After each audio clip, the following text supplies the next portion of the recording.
Bismillahirrahmanirrahim. Assalamualaikum warahmatullahi wabarakatuh. Syukur alhamdulillah kita bisa berjumpa lagi di channel ini. Sholawat dan salam selalu dan tetap tercurahkan kepada Nabi besar Muhammad Sallallahu Alaihi Wasallam.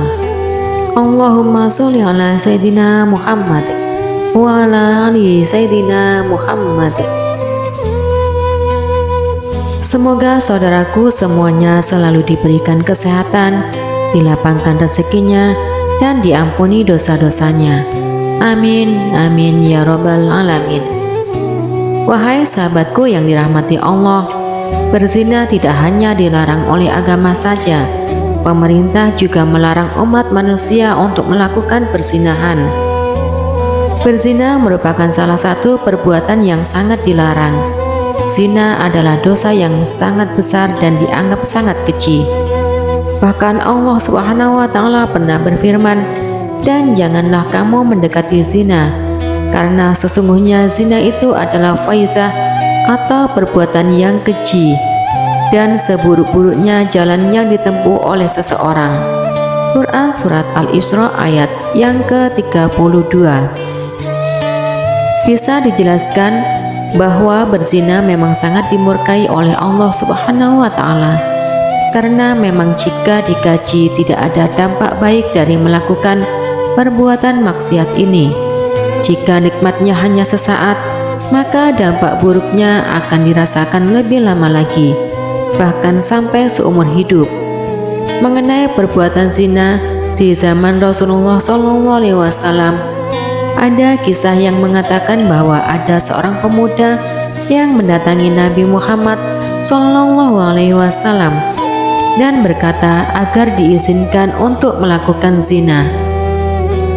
Kala itu di saat sejumlah orang mulai bergegas mendatangi dan marah terhadap pemuda tersebut, Rasulullah SAW tetap tenang dan justru menyuruh pemuda tersebut untuk mendekati dirinya.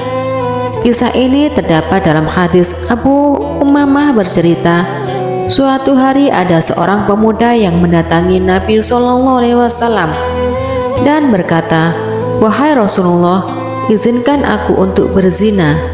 Dan orang-orang pun bergegas mendatanginya dan menghardiknya. Mereka berkata, "Diam, kamu diam." Rasulullah SAW berkata, "Mendekatlah." Lalu pemuda tadi mendekati beliau dan duduk.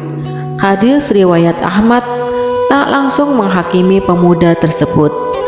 Dengan sabar Rasulullah SAW justru memberikan sejumlah pertanyaan kepada pemuda tersebut. "Terimakah engkau jika ibumu dizinahi orang lain?" "Tidak, demi Allah wahai Rasulullah," sahut pemuda tersebut. Begitu pula orang lain tidak rela kalau ibunya mereka dizinai. "Terimakah engkau jika putrimu dizinai orang lain?" "Tidak, demi Allah wahai Rasul." Begitu pula orang lain tidak rela jika putri mereka dizinai. "Terimakah engkau jika saudara kandungmu dizinai?" "Tidak, demi Allah." Begitu pula orang lain tidak rela jika saudara perempuan mereka dizinai. "Relakah engkau jika bibi dari bapakmu dizinai?" "Tidak, demi Allah wahai Rasul." Begitu pula dengan orang lain tidak rela jika bibi mereka dizinai. Hadis riwayat Ahmad. Lalu Rasulullah SAW meletakkan tangan di dada pemuda tersebut dan berdoa untuknya, "Ya Allah, ampunilah kekhilafannya, sucikanlah hatinya, dan jagalah kemaluannya." Hadis riwayat Ahmad. Dan syukurlah atas peringatan yang diberikan Rasulullah SAW. Dengan cara yang lembut, pemuda itu berubah pikiran dan menghindari perbuatan zina. Nabi Muhammad SAW telah memberitahukan kepada kita semua bahwa perbuatan zina itu akan mendapatkan balasan dari Allah Subhanahu wa Ta'ala, baik selagi masih di dunia maupun nanti di akhirat. Rasulullah SAW bersabda, Dua kejahatan yang akan dibalas oleh Allah ketika di dunia, yaitu zina dan durhaka kepada ibu bapak. Mengenai hukuman atau balasan perbuatan zina tersebut, Rasulullah SAW menyebutkan bahwa dalam zina ada sejumlah bahaya yang mengikutinya, baik di dunia maupun di akhirat.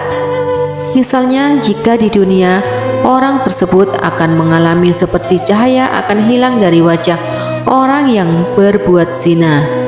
Umurnya akan semakin pendek, serta kekal dalam kemiskinan.